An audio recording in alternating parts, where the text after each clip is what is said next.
brought to you by V-Guard.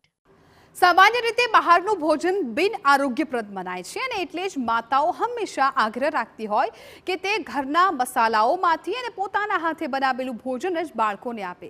પરંતુ શું તમે જે મસાલાઓ વાપરો છો તે ખરેખર આરોગ્યપ્રદ છે ખરા? દેશની સૌથી પ્રસિદ્ધ મસાલા કંપનીઓ હાલ વિવાદમાં છે અને ભાગ્યે જ કોઈ ભારતીય એવો હશે કે જે MDH અને એવરેસ્ટ મસાલાઓથી માહિતગાર નહીં હોય. પરંતુ હવે આ મસાલાઓની ગુણવત્તા અંગે જ સવાલો ઉઠવા લાગ્યા. હોંગકોંગના ફૂડ સેફ્ટી વિભાગે આ ભારતીય કંપનીઓના મસાલામાં જંતુનાશક એથિલીન ઓક્સાઇડ મળ્યાનો દાવો કર્યો હતો અને પછી સમગ્ર મુદ્દો ગરમાયો હતો.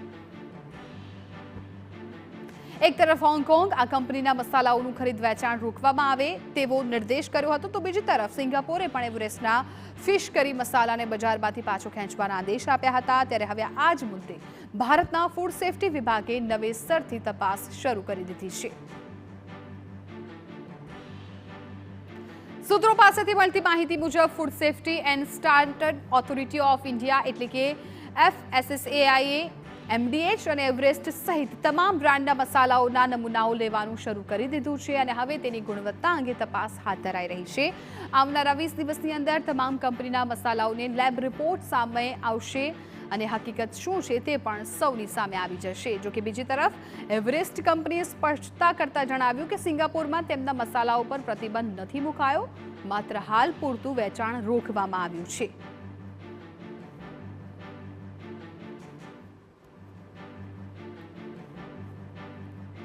આપને જણાવી દઈએ કે સમગ્ર વિશ્વમાં ભારત મસાલાઓનું સૌથી મોટું ઉત્પાદન કરતા અને નિકાસ કરતા છે.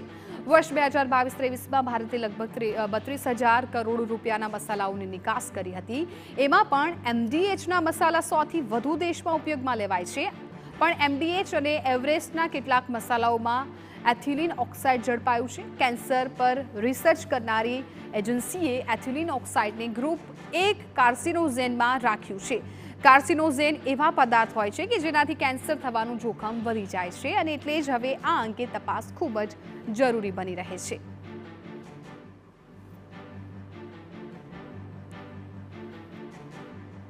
Brought to you by V-Guard.